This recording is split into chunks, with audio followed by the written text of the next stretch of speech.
Bismillahirrahmanirrahim. Alhamdulillahirabbil alamin. Wa bihi nasta'in ala umuri dunya waddin wa salatu wassalamu ala asyrafil anbiya wa mursalin wa ala alihi wa sahbihi wa man sara ala nahjihi bi ihsanin ila yaumiddin wa ba'd.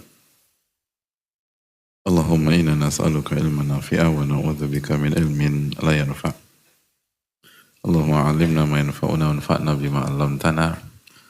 Allahumma aslihna wulata umurina wa aslih lana umurana kullaha. Allahumma fadna wa baladana min kulli su' wansurna wal muslimin al madhlumina fi Falastin wa fi kulli makan innaka waliyyu dzalika wal qadiru alaih. Alhamdulillah, kita panjatkan puji dan syukur kita kepada Allah Subhanahu wa taala atas segala nikmat dan karunia yang Allah berikan kepada kita. Bagaimana salawat dan salam semoga tercurah kepada Rasulullah alaihi salatu wassalam beserta para keluarga, para sahabat dan orang-orang yang istiqomah berjalan di bawah naungan sunnah beliau sampai hari kiamat kelak. Dan semoga Allah Subhanahu wa taala memberikan ilmu yang bermanfaat dan menjauhi kita dari ilmu yang tidak bermanfaat. Semoga Allah Subhanahu wa taala memberikan keberkahan dalam majelis kita, dan semoga Allah Subhanahu wa taala menolong kita dan saudara-saudara kita khususnya yang terzalimi di Palestina dan berbagai macam tempat. Semoga Allah perbaiki urusan kita dan urusan pemimpin-pemimpin kita dan menjaga kita dan bangsa kita dari segala keburukan. Amin ya rabbal alamin.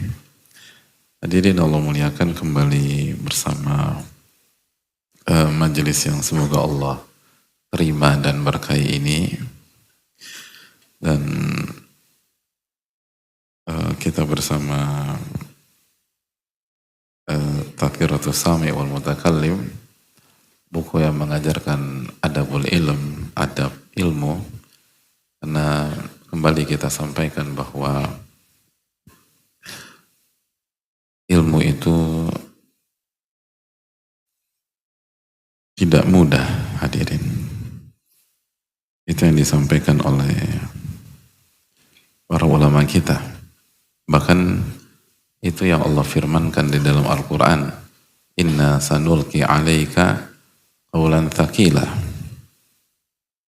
Sesungguhnya kami turunkan kepada engkau qawlan thaqila, perkataan yang berat, dalam surat Al-Muzammil ayat 5. Ayat ini yang menjadikan Imam Malik mengatakan tidak ada ilmu yang mudah.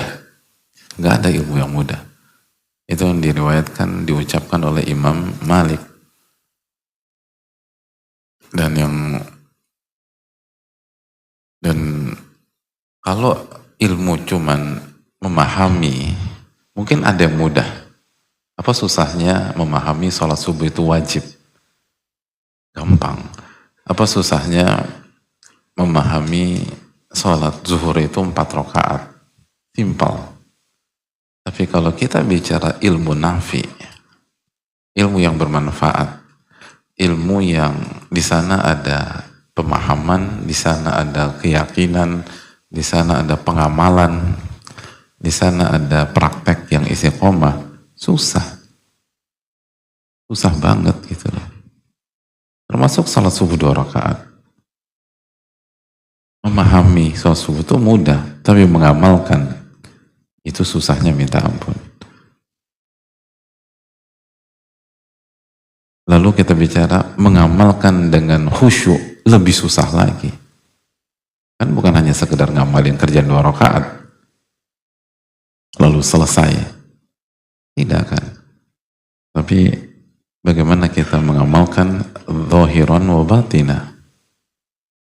Jadi nggak ada ilmu itu yang mudah. Itu kata para ulama, kata Imam Malik.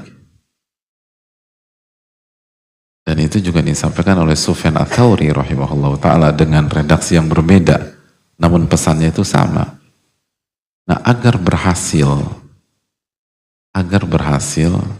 harus ada teknik dan sikap tertentu ketika kita berinteraksi dengan ilmu. Sehingga Allah memberikan kekuatan, memberikan taufik, memberikan kemudahan agar kita berhasil. Dan bahasa di dalam kultur ilmu kita adalah adabul ilm.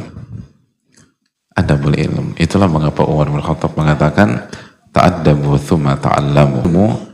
Akan berakibat fatal. Dan ini logika sederhana. Berinteraksi dengan orang tua tanpa adab kepada mereka, ribut hadirin. Benar nggak hadirin? Pernah ribut sama orang tua? Nggak pernah? Nggak pernah hadirin? Pernah orang tua? Kenapa? Coba kita evaluasi. Penyebab kita ribut sama orang tua, salah satunya karena apa? Kita kehilangan kontrol atau tidak tahu beradab dengan mereka. Itu aja poin.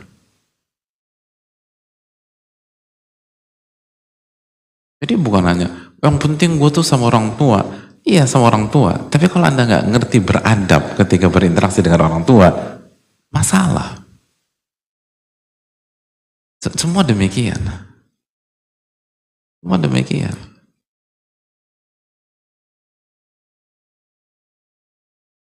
Nikah misalnya. Nikah hendak nggak hadirin? Diam semua ini. Ini berarti semua udah pada nikah. Tinggal ngerti betapa beratnya pernikahan. Orang bicara nikah. Emang nikah gampang apa?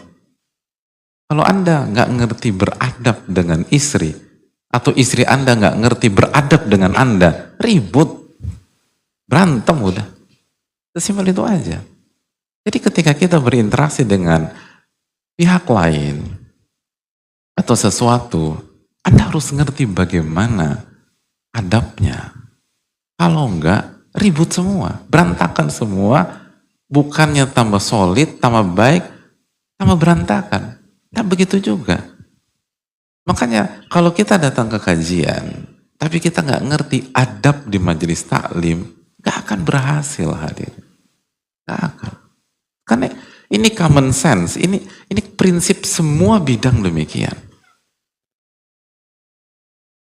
Kita kerja, ketika ketemu bos kita sebaik apapun, tapi kita nggak ngerti adab ketika berinteraksi dengan dia, SP3 hadirin.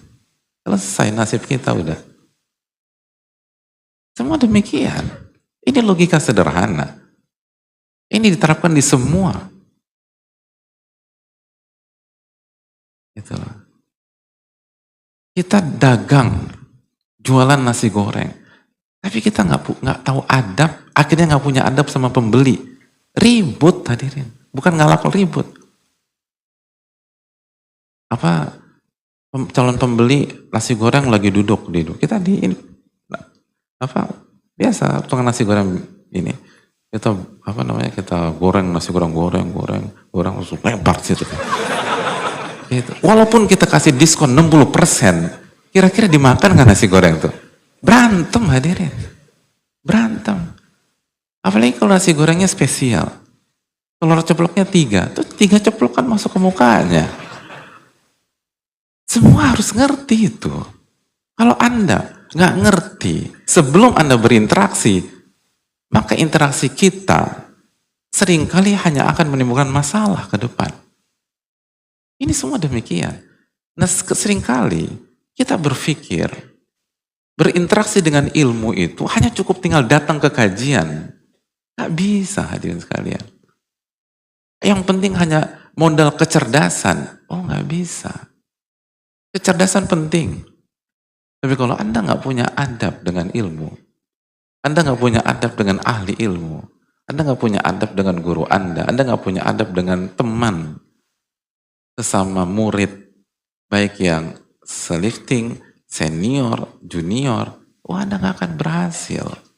Justru keberadaan Anda bersama ilmu hanya menimbulkan masalah baru, dan masalah baru. Dan ini sangat logis hadirin sekalian. Dan ini yang dilupakan banyak pihak. Dipikir berinteraksi dengan ilmu itu cukup tinggal baca lalu semua selesai. Oh tidak. Berinteraksi dengan ilmu itu butuh adab. Makanya ta'addabu thumma ta'allamu. Anda beradablah. Baru setelah itu Anda belajar. Apalagi ilmu itu qala Allah. Firman Allah Subhanahu wa taala. Qala Rasul sallallahu alaihi wasallam. Ini nggak main-main ini loh. Kita aja bukan siapa-siapa. Sesama kita yang biasa-biasa aja, itu harus dibangun dengan adab. Lalu kita berinteraksi dengan firman Allah, nggak pakai adab. Kita berinteraksi dengan sunnah Rasulullah SAW, nggak pakai adab. Kita berinteraksi dengan wahyu itu nggak pakai adab. Ini kan nggak bisa kita terima dengan logika sehat. Ini yang perlu kita camkan.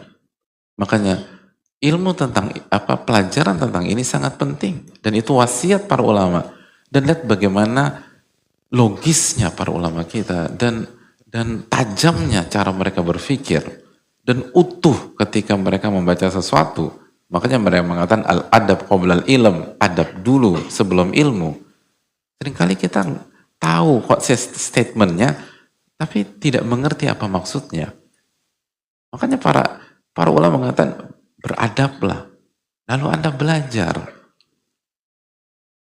Karena setiap hal, kalau hanya sekedar berinteraksi, kalau hanya sekedar ditemenin, kalau hanya sekedar bermuamalah tanpa adab, justru mendingan nggak ketemu sama sekali. Kan demikian. Mendingan nggak ketemu sama sekali. Jadi hadirin Allah muliakan. Kan demikian jamaah sekalian.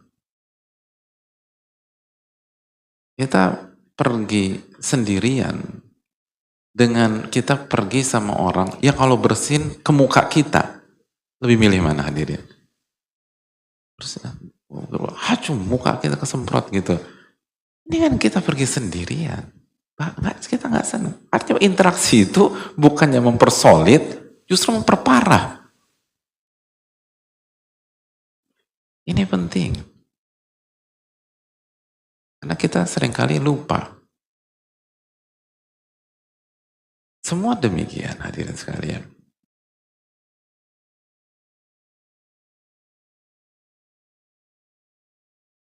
Jadi itu yang perlu kita camkan. Waktu pertama kali hadirin ketemu dengan calon mertua, itu minta bocoran dulu nggak sama calon pasangan kita? Nggak. Pantes. Berantakan. Ya Allah. Nggak minta bocoran. Minta bocorannya kayak apa coba? Ada yang mau kasih testimoni nggak atau pengalaman?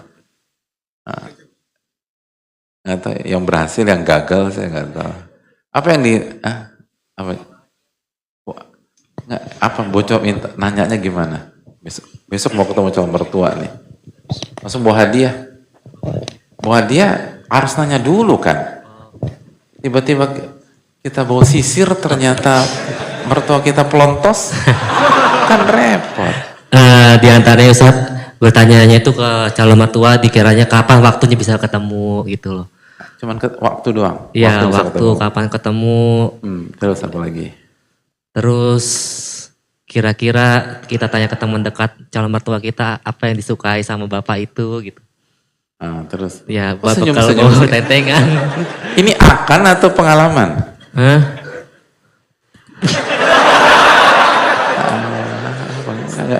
Senyumnya beda itu.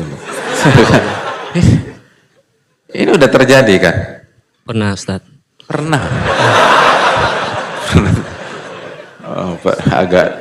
Agak ambigu ya bahasa pernah. Ya terus nggak apa-apa deh. Terus, jadi waktunya timing. Ya waktu calon mertuanya itu luang kapan? Timing itu ada loh, setuju kan? Timing ya, ada. Antum bawa makanan kesukaannya, tapi kalau antum datang jam 2 malam, bisa nggak jadi akad antum hadirin? Itu timing penting ini, Masya Allah, pengalaman. Terus apa lagi? Ya. Timing, terus waktu, ya, kalau bisa ketemu. Tadi Apalagi ya? Loh kok tadi lancar. Iya, Ketika kita kasih sedikit serangan agak lupa. maaf Ustadz ya. Yang kedua apa? Eh, ya kira-kira bisa apa namanya tempat wisatanya Ustadz ke calon bapak mertua kita, tempat yang pas kita bertemu tuh di mana gitu Oh, loh. Masya Allah. Ya, betul itu. Terus kita juga berpenampilan bagus saat bertemu ke calon mertua, kalau bisa wangi gitu loh. Gini. Sebentar, Ustaz. Kayaknya kita udah keluar dari konteks deh.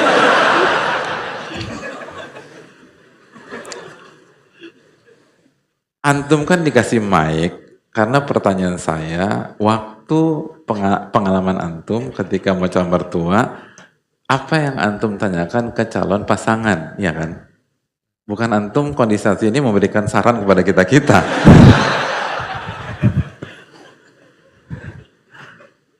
Ya, oke, makasih. Jadi beliau mengatakan timing, tempat, itu juga berkaitan dengan adab. Jadi hadirin Allah muliakan, jazakumullah khair atas ini, dapat hadiah dulu, pernah kok beliau. Jadi demikian kita harus tahu dulu. Kenapa kalau kita main ketemu aja dan kita nggak ngerti gambaran bagaimana harus bersikap di hadapan dia, oh, sekali lagi bisa nggak jadi nikah kita sama anaknya. Kita harus tahu dulu gimana karakternya, saya harus bicara apa kalimat harus dijaga, apa yang harus ini itu. Kalau mau belikan makan kesukaan, suka makan apa? Itu. Kita bawa kepiting Kalimantan atau apa namanya, kepiting apa tuh? Alaska, Masya Allah. Pengalaman, siapa pengalaman? Waktu calon mertua Alaska, oh kasih hadiah mahal itu Alaska. Hadirin kasih ke yang Alaska, calon mertua alergi seafood hadirin, nggak jadi nikah, walaupun dari Alaska. Itu nyawa loh, kepiting Alaska itu ngambil sendiri ya dulu? Oh enggak, nyawa, serius kepiting Alaska tuh nyawa yang dipertaruhkan. Masya Allah, ini hebat kalau benar-benar cinta sejati. Jangan.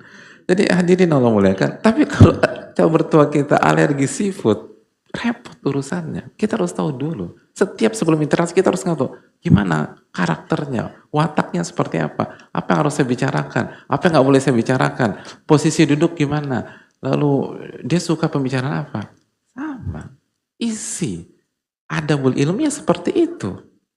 Kita belajar karakter ilmu yang nafi bagaimana, karakter ilmu yang ghairu nafi bagaimana kita timing kita belajar bagaimana, terus apa yang disukai oleh Allah pada saat kita belajar, apa yang Allah benci dari kita ketika kita belajar, lalu bagaimana sikap kita, bagaimana cara bicara kita sebagai pemilik ilmu, bagaimana kita berinteraksi, bagaimana kita diam, semua diajarkan, persis hadirin sekalian. Dan orang yang nggak ngerti nggak akan berhasil, nggak akan. Dan ilmu itu tinggi. Setiap pihak semakin tinggi, semakin kita harus tahu bagaimana bersikap dengan dia. Karena semakin tinggi, itu detailsnya tuh banyak hadirin. Detailsnya itu banyak. Dan apa yang lebih tinggi dari ilmu?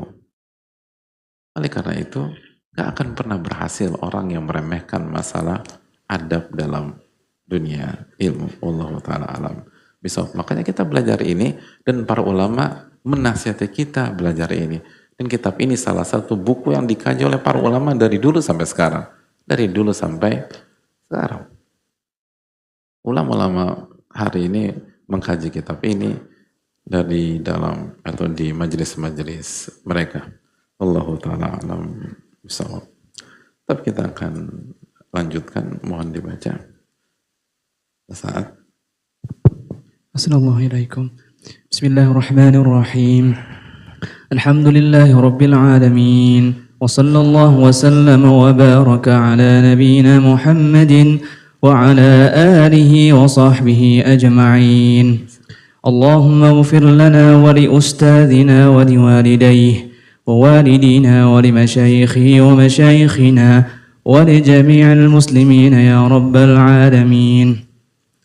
قال الإمام بدر الدين أبو عبد الله محمد بن إبراهيم بن سعد الله بن جماعة الكناني الشافعي رحمه الله تعالى: ومن الأخلاق المرضية دوام التوبة والإخلاص واليقين والتقوى والصبر والرضا والقناعة والزهد والتواكل والتفويض وسلامة الباطن وحسن الظن والتجاوز وحسن الخلق ورؤية الإحسان. طيب شكرا جزاkum Allah khairan. Bismillahirrahmanirrahim. Wassalatu wassalamu ala rasulillah ba'd. Qala al-muallif rahimahullahu ta'ala, penulis rahimahullahu ta'ala, semoga Allah merahmati beliau dan seluruh para ulama kita dan guru-guru kita. Beliau menyampaikan bahwa wa minal akhlaqil mardiyah dawamu taubah wal ikhlas wal yaqin wa taqwa wa sabar wa ridha wal qana'ah dan seterusnya. Setelah dawamu taubah, beliau rahimahullah kembali menekankan tentang keikhlasan dalam menuntut ilmu dan keikhlasan dalam beribadah secara umum. Dan ini yang ditekankan oleh para ulama kita. Hadirin Allah muliakan. Dan bicara tentang keikhlasan, dan ini menarik bahwa ulama lagi-lagi mengangkat masalah keikhlasan. Dan tidak cukup sekali dua kali. Kita udah sejauh ini kembali penulis mengangkat tentang keikhlasan. Kenapa? Karena ikhlasan sangat-sangat penting. Bahkan disampaikan oleh banyak para ulama bahwa keikhlasan adalah amalan yang paling penting di dalam Islam. Gak ada yang lebih penting dari keikhlasan. Sebagian ulama mengatakan demikian. Bahkan di antara para ulama seperti Yahya bin Abi Katsir mengatakan ta'allamun niyah, pelajarilah tentang niat dan keikhlasan. Ta'allamun niyah, pelajarilah tentang niat dan keikhlasan. Jadi ikhlas itu harus belajar gitu. Keikhlasan itu harus belajar.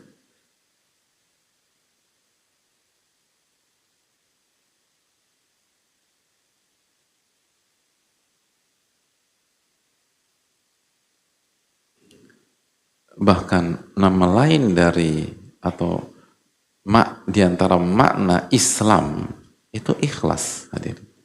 Sebagaimana dijelaskan oleh Qurtubi dalam tafsirnya Al-Jami'. Jadi agama kita kan Islam. Islam itu makna lainnya atau di antara maknanya adalah ikhlas. Jadi memang ini adalah hal besar di dalam agama kita. Makanya itu tadi Yahya bin Katsir mengatakan ta'allamu niyah. Niat itu, keikhlasan itu harus dipelajari. Bukan hanya didengar sekilas, bukan hanya sekedar dikasih masukan, harus ikhlas loh. Enggak, harus dipelajari dengan serius. Harus dipelajari dengan serius. Karena enggak mudah. Tidak mudah. Dan ini inti dari semuanya. Inti dari semuanya.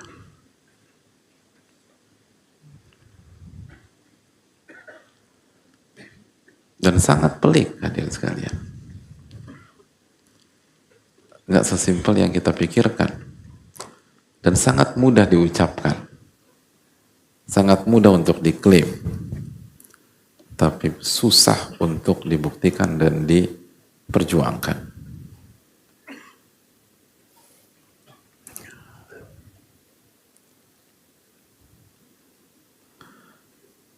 Hadirin Allah muliakan, sampai-sampai Ibnu Jauzi pernah menyampaikan bahwa ma'aqalla man ya'malu lillahi khalisa, betapa sedikitnya orang yang beramal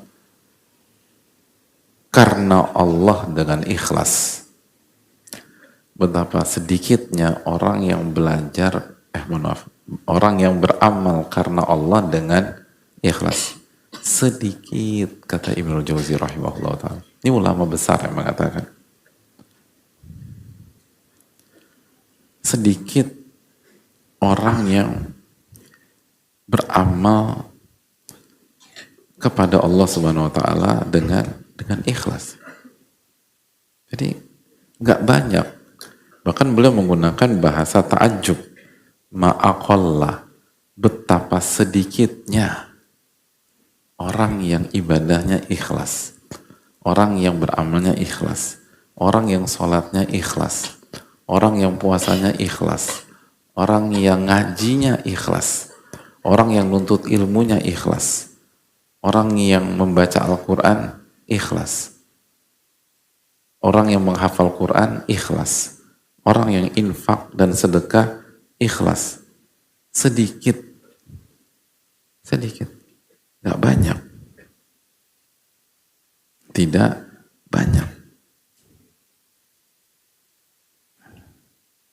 Ini ulama yang hidup di abad keberapa beliau? Ke-6, hadirin. Itu mengatakan demikian. Gimana di abad ini? Kenapa demikian? Mari kita simak. Lianna aktsaran nasi yuhibbuna dhuhura ibadatihim. Karena mayoritas manusia senang dan suka memperlihatkan ibadah-ibadahnya.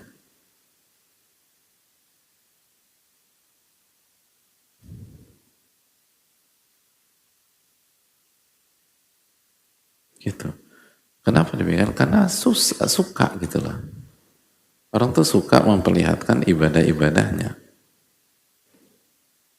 Kalau bahasa ulama yang lain yang lebih tajam, lebih core, lebih ke inti, sebagaimana kata Sa'ad bin Abdullah. Kata Sa'ad bin Abdullah, Sahal bin Abdullah, yang mengatakan Sahal bin Abdullah rahimahullah ta'ala, laisa 'ala nafsi syai'un asyaqqu minal ikhlas. Tidak ada sesuatu di dalam jiwa, atau tidak ada sesuatu bagi jiwa yang lebih sulit daripada ikhlas. Li'annahu laisa laha fihi nasib. Karena dalam keikhlasan nafsu kita, kepentingan pribadi kita tidak punya tempat lagi di sana. Nggak ada.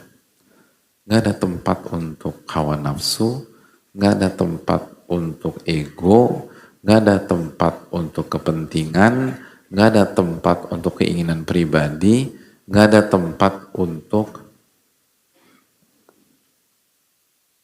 ambisi pribadi, ego pribadi, dan seterusnya. Nggak ada. Itu yang dinamakan ikhlas.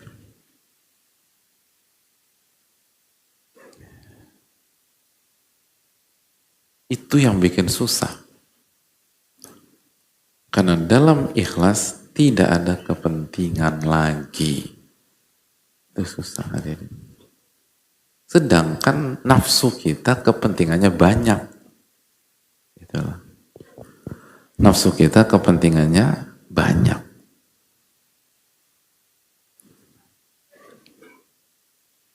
Itu masalahnya. Tapi bicara keikhlasan, nggak ada tempat lagi, hadirin. Ini yang jadi masalah. Ini kenapa para ulama ulang-ulang terus.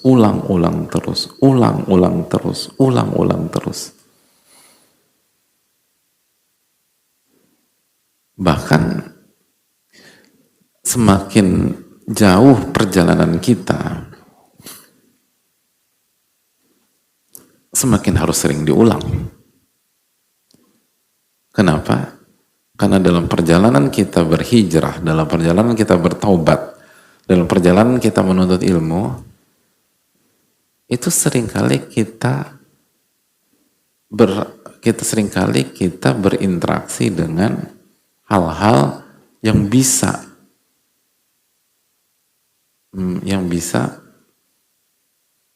men-trigger kembali kepentingan nafsu itu, gitu loh. Yang sebelumnya mungkin nggak ada atau kurang,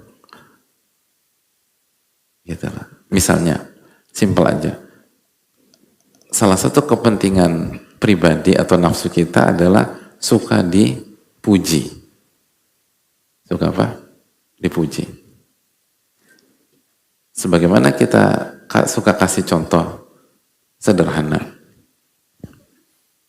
Ketika kita belum hijrah atau baru hijrah dan bacaan Quran kita berantakan, maka sisi dipuji orang itu gak ada mungkin. Tapi begitu kita berproses belajar, maka kita akan berinteraksi dengan, atau kita akan mendapatkan hal-hal yang bisa men-trigger itu. Men-trigger itu. Akhirnya bisa jatuh ke dalam ketidakikhlasan. Bukan pada saat awal hijrah, justru di tengah-tengah bisa jadi. Gitu. Waktu kita misalnya jadi penuntut ilmu atau jamaah biasa, itu tidak ada hal yang men-trigger kita untuk dipuji dalam sebuah kajian. Tapi ketika kita berinteraksi, terus ketemu panitia, terus diajak terlibat, terus akhirnya mulai dari struktur terendah dalam sebuah kepanitiaan kajian, terus naik, jadi ketua panitia. Kira-kira itu men-trigger pujian apa tidak? Tengoknya. Pantes Pak Ustadz, teman saya jadi nggak ikhlas. Jangan nuduh hadirin. Ini untuk diri sendiri, untuk orang lain husnudzon, baik sangka. Kita nggak mengatakan orang nggak ikhlas, tapi ada hal-hal yang men-trigger itu, gitu. Ada hal-hal yang men-trigger itu. Maka pembahasan keikhlasan harus terus diingatkan. Kalau nggak bahaya. Jadi itu sangat membahayakan. Karena nafsu itu, atau kepentingan nafsu atau nafsu itu suka dengan itu. Suka dengan hal tersebut.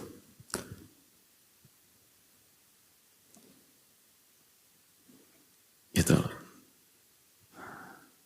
Makanya sebelum orang itu umroh dan haji, dan setelah orang itu umroh dan haji, potensi dipujinya, disanjungnya lebih besar yang mana? Ya itu poinnya. Jadi ini nggak mudah.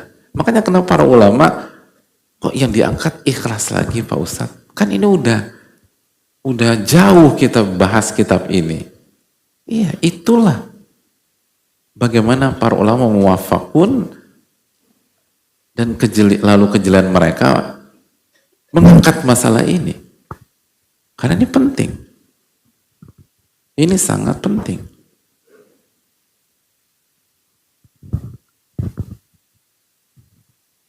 Karena dalam perjalanan itu justru tantangannya seringkali semakin besar. Semakin besar. Jadi hadirin Allah muliakan.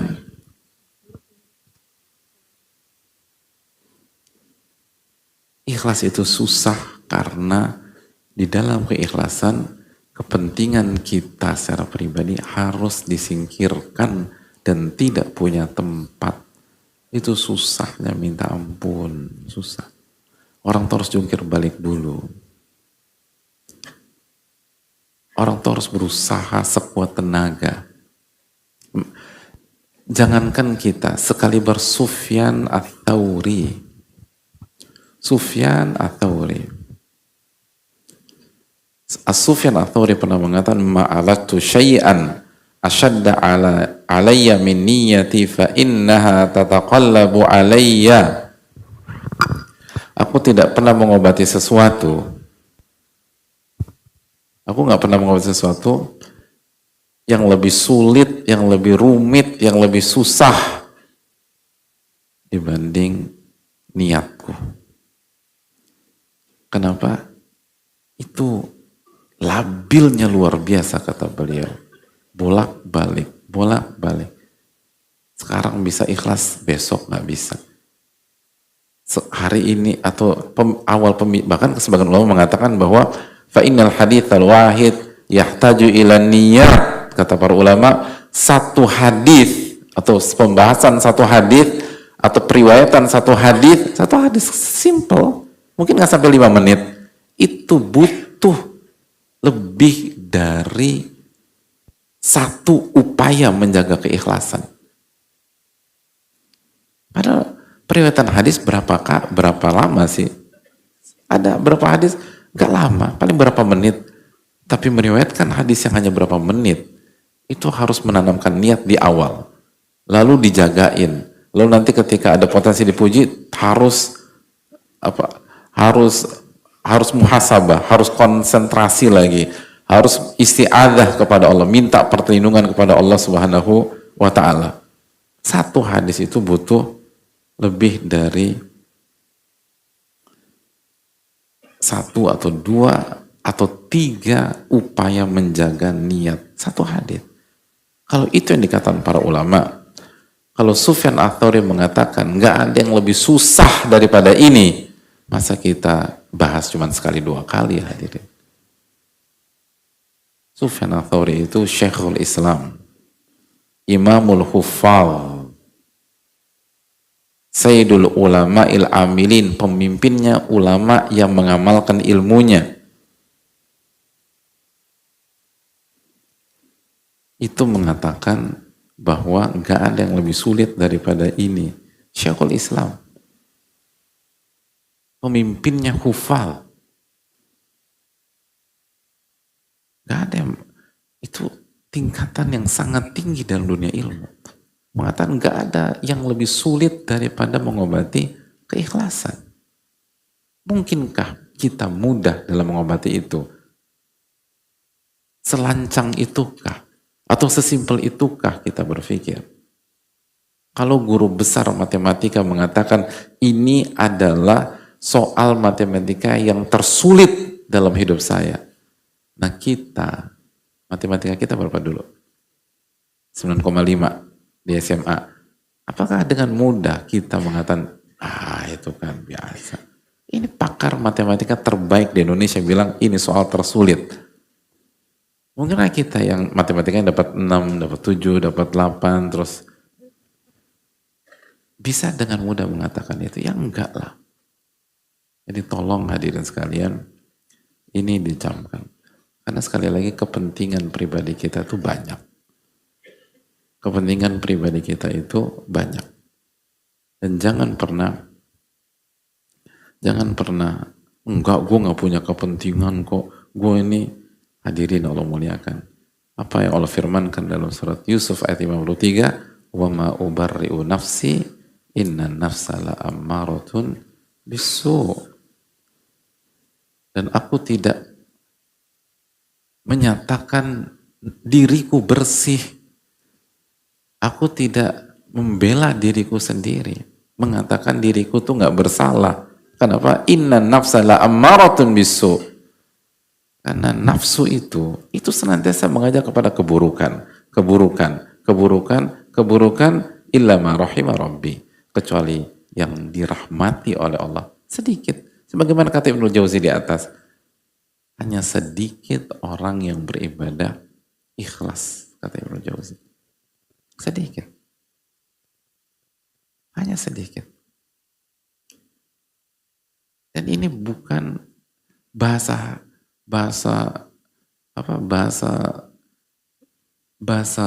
hiperbola, itu real. sedikit, nggak banyak. Nah pertanyaannya, apakah kita termasuk yang sedikit itu? Nggak mudah. Para ulama jungkir balik hadirin. Para ulama berjuang untuk itu. Dengan cara mereka sendiri. Dan artinya cara mereka berbeda-beda, tapi tujuan mereka satu. Gimana caranya bisa ikhlas? Imam Nawawi memperjuangkan keikhlasan itu sampai menolak gelar Muhyiddin yang disematkan kepada beliau. Bayangkan. Dikasih gelar, gak terima. Bayangkan. Padahal yang kasih gelar bukan dari orang sembarangan. Muhyiddin. Wih, gelar Muhyiddin tuh Muhyiddin. Itu bukan S1, S2, S3 lagi. Muhyiddin, penghidup agama. Artinya beliau dengan ilmu dan karya beliau itu membuat agama tuh hidup kembali. Bayangkan bisa begitu. Memang karya beliau fantastis. Tapi apa respon beliau? Ma aja'alu fi hillin man laqabani Muhyiddin. Aku tidak halalkan dan aku akan tuntut di hari kiamat orang yang memberikan gelar Muhyiddin. Allahu Akbar. Bisa gitu tuh. Apakah harus begitu? Enggak. Itu sikap pribadi hadirin. Makanya lagi-lagi kalau kita baca riwayat seperti ini, jangan ditelan mentah-mentah lalu kita tembakkan ke saudara-saudara kita. Atau misalnya ke guru-guru kita punya gelar yang tinggi. Enggak, itu kebijakan pribadi. Dan setiap orang punya caranya masing-masing. Tapi pesan besarnya bagi kita adalah ini nggak semudah yang dibayangkan banyak orang. Karena seringkali kita dikit-dikit nggak gue ikhlas. Gak mudah ini loh hadir. Bicara ikhlas itu tuh berat. Bicara ikhlas itu butuh perjuangan. Bicara ikhlas itu butuh pengorbanan. Gak sederhana yang kita katakan.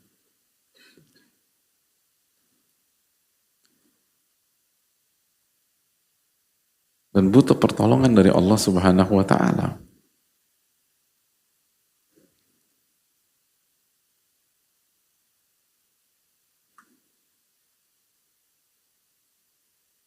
Butuh taufik dari Allah Subhanahu wa Ta'ala.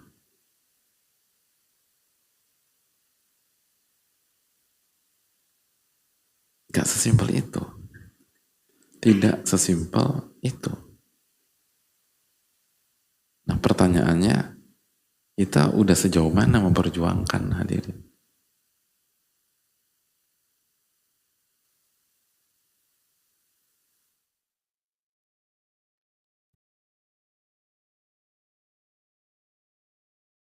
Ibnu Attar pernah menyampaikan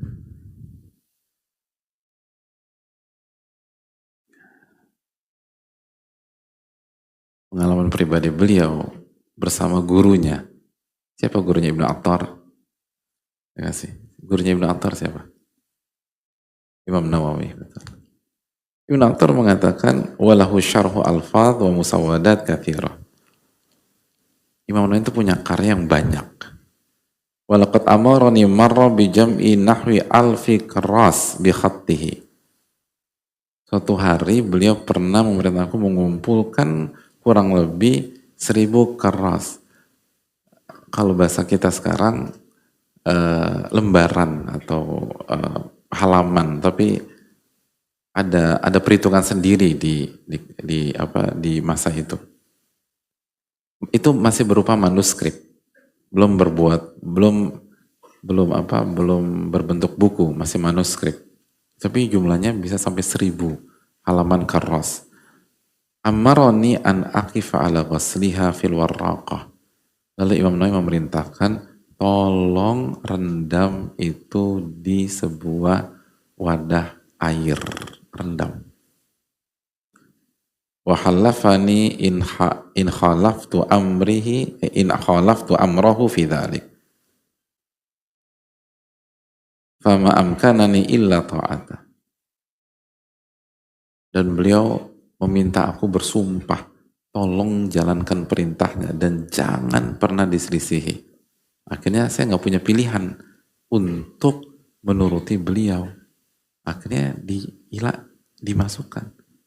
Bayangkan 1000. Wa ilal an fi qalbi minha hasarat. Sampai hari ini itu ada ganjelan dalam diriku. Bayangkan, dari 1000-an dimasukkan, hancurlah.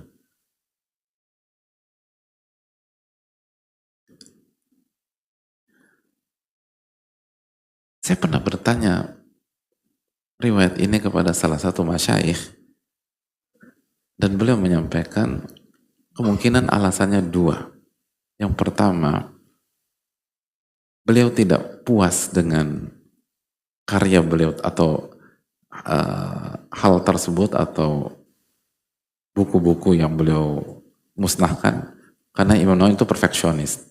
Beliau nggak puas. Yang kedua, takut nggak ikhlas, bisa begitu. Bukan takut, dia merasa itu yang dikerjakan itu kayaknya ada sedikit ikhlas yang ini. Karena kan kita nggak boleh menggagalkan amal soleh kita karena takut tidak ikhlas. Tapi kalau ini kan udah diamalkan gitu loh. Karena beliau merasa ada 1-2 yang kayaknya ada ini masalah keikhlasan. Dihancurin. Itu upaya ulama. Sampai sejauh itu, pertanyaannya, sejauh mana perjuangan kita terhadap keikhlasan? Itu pertanyaannya. Apakah masih kita berpikir sesimpel itu keikhlasan? Hanya sebatas datang, ikut kajian, pembahasan tentang keikhlasan, pulang jadi mukhlisin, mukhlisot. Ya bisa aja kalau Allah tolong, tapi secara umum gak sesimpel itu. Sebagian ulama tuh sampai mengkat karya mereka sendiri. Karena mereka merasa waktu prosesnya, saya khawatir ada masalah dalam masalah ini.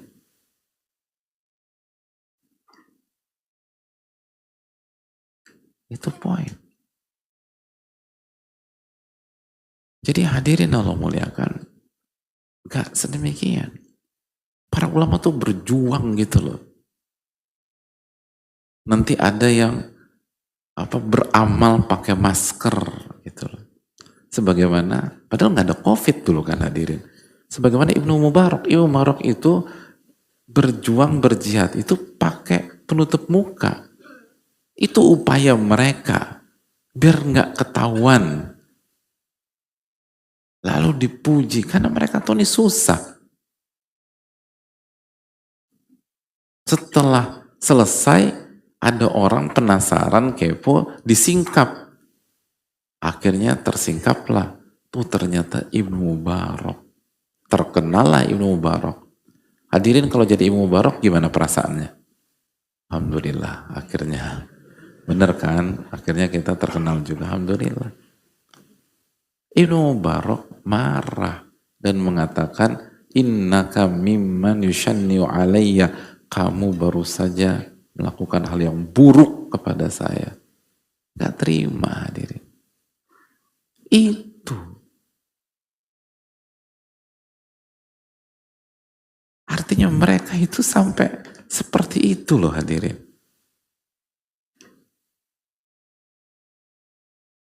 Hal yang kita dengan kayak kita gampang mengklaim, mereka jungkir balik. Jadi amalan atau hal-hal yang sebagian orang zaman sekarang gampang mengklaim, kayak ikut. Mereka itu susahnya setengah mati. Nah apa iya kita lebih baik dari mereka? Kan gak begitulah. Sufyan Ats-Tsauri, Imam Nawawi rahimahullah, Ibnu Mubarak, itu bukan nama-nama sembarangan hadirin. Itu nama-nama besar dalam dunia ilmu. Makomnya itu makom yang luar biasa. Sampai demikian.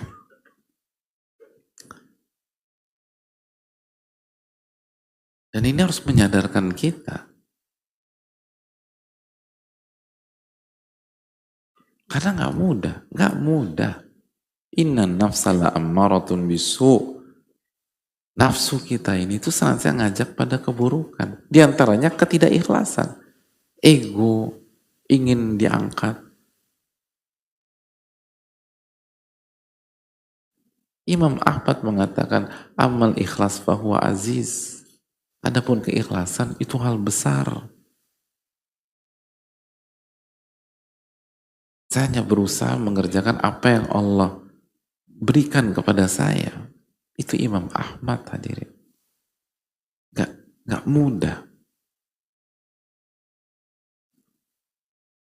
Mereka ngerti. Sehingga mereka tuh berusaha sekuat tenaga. Mereka karena udah belajar tentang ikhlas, belajar tentang niat. Sedangkan kita seringkali, kita gak bicara orang lain. Kita mudah mengklaim diri ini ikhlas karena gak ngerti sama sekali tentang keikhlasan.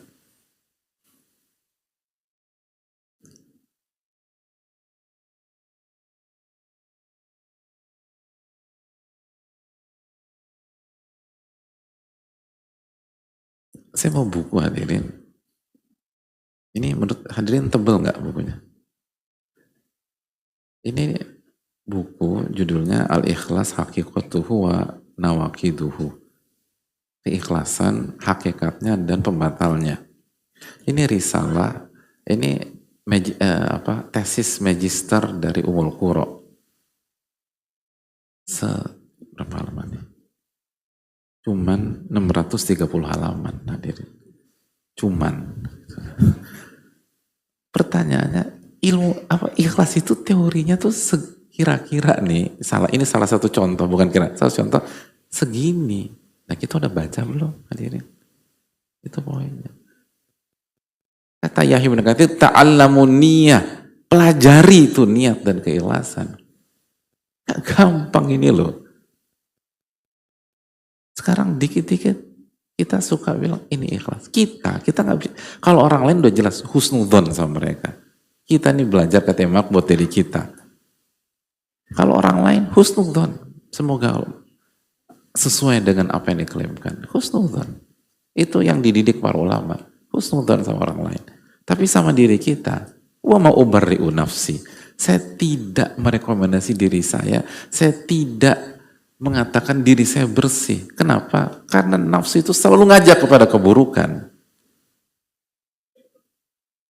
Apakah kita sekali Imam Nawawi atau Imam Mubarak atau Imam Ahmad atau Sufyan Ats-Tsauri? Ini yang perlu kita camkan bersama-sama. Gak mudah. Dan mereka jungkir balik. Itu tadi, ada yang nolak ketika dikata Imam Nawawi tidak mau dikatakan muhyiddin. Padahal sekali lagi sebatas itu bisa, tapi itu upaya pribadi gitu loh. Ada yang sampai merendam karyanya seperti Imam Nawawi dan sebagian yang lain. Itu yang merendam karyanya ke dalam air. Dulu kan jadi nggak usah dibakar karena begitu masuk air udah hancur semua. Itu bukan hanya Imam Nawawi. Sampai ada salah satu masyaikh itu menulis buku. Isi bukunya adalah ulama-ulama yang melakukan apa yang dilakukan Imam Nawawi tadi. Jadi bukan hanya Imam Nawawi satu, ada beberapa. Jadi kita harus tahu kapasitas kita, hadir. Ada sampai ditulis saking lebih dari 1, 2, 3 orang. Jangan mudah seperti itu. Jangan gampang. dan terus evaluasi, terus muhasabah, terus bertanya pada diri, ini nih untuk Allah atau untuk kepentingan pribadi saya? Ini untuk Allah atau untuk nama besar saya? Ini untuk Allah atau saya punya kepentingan di dalamnya?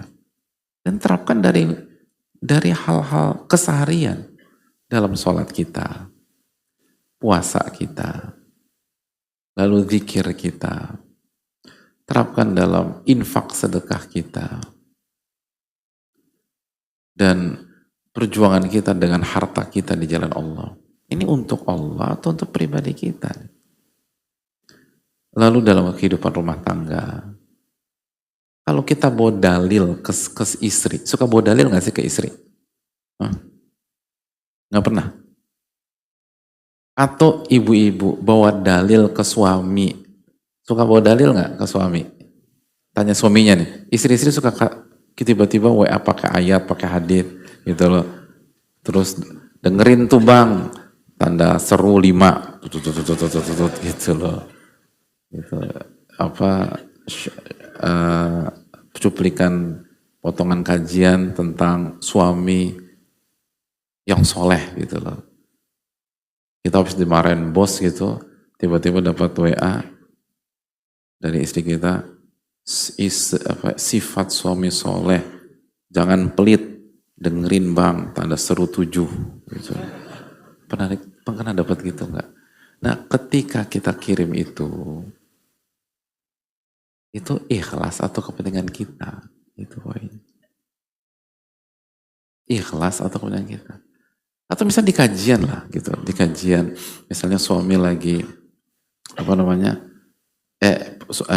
ustadznya lagi bahas tentang kasih nasihat kepada ibu-ibu, istri-istri, atau suka japri istri, atau enggak dengerin tuh Pak Ustadz gitu. Atau sebaliknya, ketika ustadznya sedang menyampaikan nasihat kepada suami atau bapak-bapak, ibu-ibu suka japri bapak-bapak enggak? Nah, nggak tidur kan? Gitu loh. Nyatet nggak semuanya kata ustadz? Itu nggak akan. Itu pertanyaannya, itu Anda lakukan karena Allah atau karena kepentingan pribadi? Ini penting. Ini penting untuk kita dudukkan. Karena sekali lagi hadirin Allah muliakan.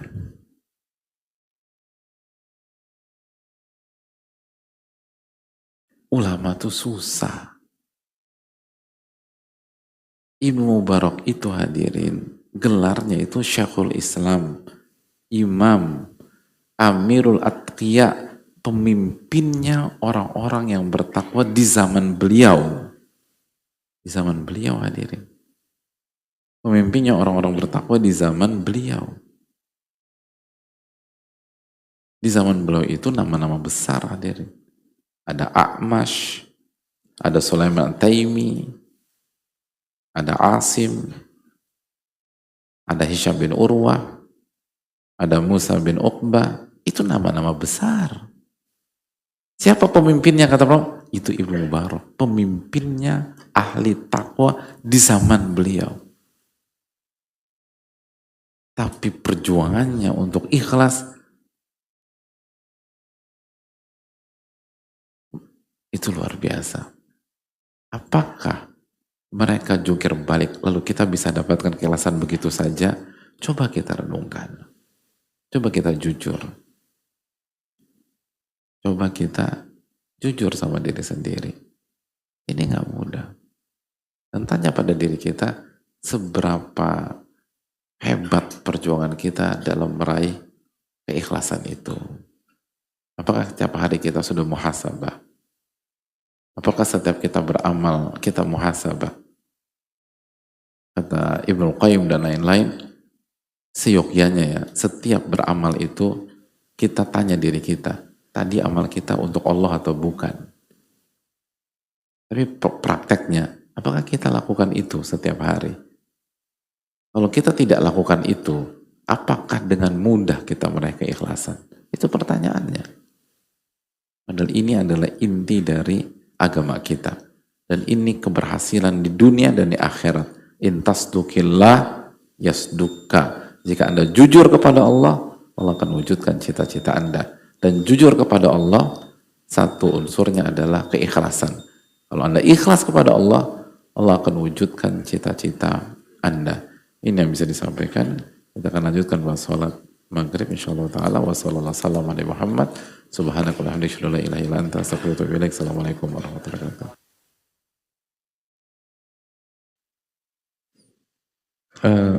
Assalamualaikum warahmatullahi wabarakatuh.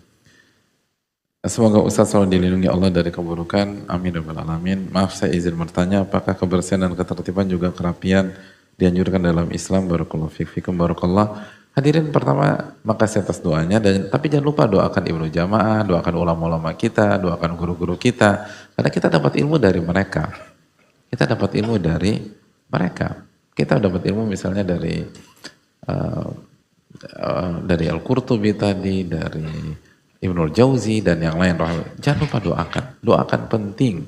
Man sana ilaikum ma'rufan fakafi'uh, barang siapa yang berbuat baik pada Anda, balaslah. Kalau belum mampu, doakan.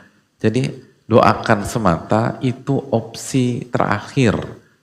Opsi di atasnya balas dan doakan. Kalau kita belum bisa balas, ya doakan. Kalau kita nggak doakan, khawatir kita nggak dijadikan hamba yang bersyukur oleh Allah. Dan kalau kita nggak bersyukur, maka ilmu kita tidak akan bermanfaat. Ilmu kita nggak akan bermanfaat. Kunci keberhasilan para ulama dalam dunia ilmu adalah bersyukur kepada Allah, lalu mereka bersyukur kepada guru-guru mereka dan ulama-ulama yang lain. Itu kuncinya. Itu yang dikatakan Imam Abu Hanifah rahimahullah, yang diterapkan oleh Imam Al-Qadhi Abu Yusuf rahimahullah dan para ulama yang lainnya. Jadi tolong itu dicamkan. Apakah kebersihan dan ketertiban juga kerapian dianjurkan dalam Islam? Jelas. Kebersihan, kerapian, ketertiban itu adalah salah satu cabang keimanan dan syarat mendapatkan cinta Allah Subhanahu wa taala. Nggak main-main loh cinta Allah Subhanahu wa taala. Hadirin Allah muliakan. Bahkan kita tahu bersama bahwa Masjid Kuba itu yang dibanggakan oleh Allah, yang dipuji oleh Allah, itu apanya hadirin? Nah, temboknya, luasnya, karpetnya, atau dindingnya, atau tempat wudhu? Masjid Kuba. Udah pernah ke Masjid Kuba belum? Semoga yang belum pernah ke Masjid Kuba dimudahkan oleh Allah ke Masjid Kuba. Amin. Oke. Apa yang dibanggakan Allah dalam Al-Quran? Yang dibanggakan jamaahnya. Jamaah yang sholat di sana. Allah berfirman dalam surat At-Taubah SAW, fihi rijalun yuhibbuna an yatatahharu. Di Masjid Kuba ada orang-orang, ada jamaah, ada orang-orang yang sholat di sana yang mencintai bersuci dan kebersihan. Bayangkan. Itu yang dibanggakan, bukan luas, bukan material, bukan dindingnya, bukan temboknya, bukan fondasinya, bukan segala macam. Orang-orangnya yang dibanggakan. Lalu penutupan ayat tersebut apa? Wallahu yuhibbul mutahhirin. Dan Allah mencintai orang-orang yang menjaga kebersihan dan kesucian. Itu poin. Jadi kebersihan itu penting. Muslim tuh harus bersih. Dan tafsir kebersihan dan kesucian dalam ayat ini adalah bersih zahir dan bersih batin. Bersih batin, hati bersih, zahir, wudu, mandi, dan kebersihan lainnya. Itu yang dibanggakan. Dan Nabi SAW bersabda, innallaha jamil yuhibbul jamal. Allah zat yang maha indah dan mencintai keindahan selama enggak haram. Allah mencintai keindahan. Dan sabda Nabi SAW di atas adalah sabda yang lahir dari pertanyaan, apakah seseorang yang suka pakai baju yang bagus dan alas kaki yang bagus termasuk orang-orang sombong? Nabi SAW mengatakan, innallaha jamil yuhibbul jamal. Allah yang maha indah dan mencintai keindahan. Lalu Nabi SAW mengatakan, al-kibru batul haq wa ghamtun nas. Sombong itu sikap menolak kebenaran dan meremehkan manusia. Artinya nggak ada kaitannya sama baju bagus. Nggak ada kaitannya sama sepatu atau sendal yang bagus. Jadi apalagi penuntut ilmu itu salah satu ciri-cirinya rapi gitu loh. Coba, udah bercermin belum ada? Rapi nggak nih ngomong? Penuntut ilmu itu ciri-cirinya rapi. Dalilnya apa? Hadis Jibril. Malaikat Jibril ketika datang ke majelis Nabi SAW, apa kata Nabi? Apa kata Umar bin Khattab? Syadidu bayadis thiyab. Itu pakaiannya putih bersih pakaiannya. Syadidu sawadi sya'ar. Rambutnya hitam berkilau. Jadi rambutnya tuh dijaga gitu loh. Pakaiannya bersih, rambutnya rapi. Lalu duduknya fasnada rukbatayhi ila rukbatayhi. Lalu malaikat Jibril duduk menyentuhkan lutut beliau ke lutut Nabi SAW. Sebagian ulama menjelaskan, berarti duduknya iftirash. Duduknya seperti duduk di antara dua sujud atau tasyahud awal. Tuh hadirin, siapa duduk di antara sujud kita? Oh, kalau antum kalau duduk di antara dua sujud dari menit pertama sampai hari ini, insya Allah nggak pulang-pulang. Oh, kesemutan hadirin.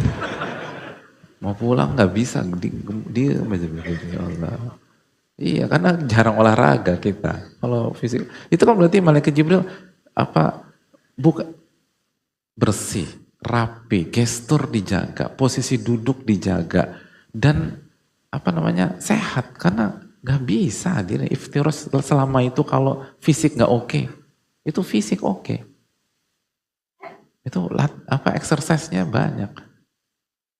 Ya kalau malaikat kan ya begitu, beda sama kita. Tapi maksudnya kenapa? Dan hadis itu kan dijelaskan para ulama adalah salah satu hadis yang menjelaskan bagaimana beradab dengan ilmu dan bagaimana penuntut ilmu itu bersikap, berpenampilan, dan bagaimana gestur penuntut ilmu, posisi, cara duduknya, cara jalannya, dan seterusnya. Malaikat Jibril mengajarkan kepada kita. Makanya kan kata Nabi SAW mengatakan apa? Itu malaikat Jibril, kata Nabi SAW. Atakum yu'allimukum dinakum. Itu malaikat Jibril tadi, yang datang kepada kalian dalam rangka mengajarkan agama kalian. Dan kata sebagian para ulama, mengajarkan agama kalian di sini bukan hanya mengajarkan teori yang ada dalam diskusi tersebut tentang Islam, iman, dan ihsan, dan beberapa tanda-tanda hari kiamat, tapi juga mengajarkan adab dan praktek bagaimana seorang muslim berpenampilan, bagaimana seorang muslim menjaga kebersihan, bagaimana seorang muslim memilih baju atau pakaian atau outfitnya, dan bagaimana seorang muslim berbicara, duduk, berdiri, dan sikap yang lain. Itu seorang muslim hadir. Apalagi penuntut ilmu, beda. Penuntut ilmu itu beda. Harus benar-benar menunjukkan mereka berkelas. Dan itu nasihat dari Al-Imam Abu Hanifah dan para ulama-ulama yang lain. Itu beda. Allahu ta'ala a'lam bishawab.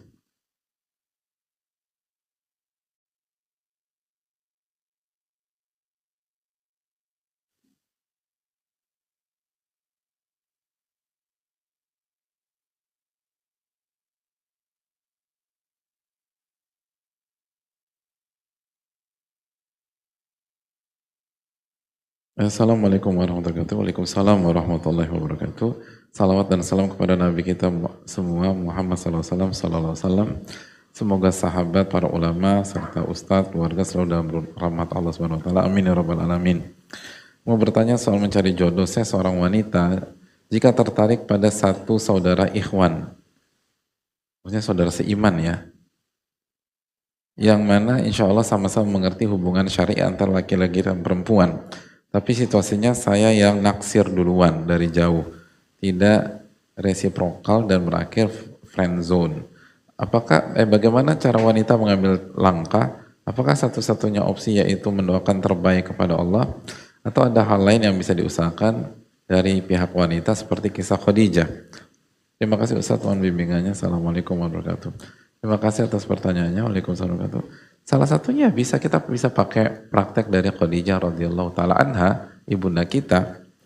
Jadi tidak harus pasif menunggu lalu banyak bengong, merenung, lihat bintang, nggak harus begitu. Terus juga jangan banyak bengong, nanti bisa sakit hati atau penyakit hati. Kita bisa gunakan Khadijah, tapi berkelas. Kata para ulama, yang pertama, kalau kita ingin melangkah atau maju, yang pertama hati-hati. Pastikan, sebagian ulama mengatakan bahwa harus lebih extra miles gitu untuk menekankan bahwa memang laki-laki ini berkelas gitu loh. Karena hukum asalnya wanita yang laki-laki yang maju gitu. Tapi begitu itu dibalik boleh, tetapi salah satu catatannya laki-laki ini dipastikan laki-laki yang baik dan punya artinya spesial dan seterusnya, sehingga layak untuk diperjuangkan dengan cara seperti ini. Jadi pastikan itu dulu. Artinya jangan wanita yang udah maju ternyata laki-lakinya bermasalah. Ternyata laki-lakinya KW1 super. Kan nggak udah maju duluan segala macam, rugi dua-duanya, itu poin. Karena hukum asalnya laki-laki yang maju. Itu poinnya. Yang kedua, pakai cara yang elegan gitu loh. Khadijah kan caranya sangat elegan, kirim utusan dan seterusnya. Jadi pakai cara terbaik, bahasanya juga diatur dan berkelas gitu loh. Karena itu menentukan kualitas kita sebagai perempuan. Khadijah kan Maisarah dikirim untuk ngecek bagaimana perjalanan bisnis bersama Nabi SAW, lalu begitu lalu kirim utusan, lalu ustaz yang berbicara dan lain sebagainya, dan sangat berkelas, dan kita tahu bagaimana pernikahan itu terjadi. Dan memang ada pernikahan itu menarik untuk dikaji. Diriwayatkan juga bagaimana bagaimana Abu Thalib itu berbicara mewakili pihak keluarga. Jadi sangat berkelas gitu loh, enggak. Memang mereka tahu bagaimana bermain, bagaimana bersikap, dan kalau maju apa yang harus dilakukan. Dan mereka tahu cara berkomunikasi yang elegan gitu, yang anggun, baik dari kedua pihak, dan itu harus dilakukan. Allah Ta'ala bisawab. Waktu udah habis ya. Terakhir, bismillah, semoga Allah selalu jaga Ustaz, amin wa alamin. Tapi jangan lupa salam, assalam qabla su'al dalam riwayat. Bertanya sebelum, salam sebelum bertanya. Itu penting, dan jangan lupa doakan para ulama kita, dan itu harus kita ulang-ulang terus. Kita punya utang budi gitu sama mereka. Kita punya hutang budi dengan mereka. Jadi jangan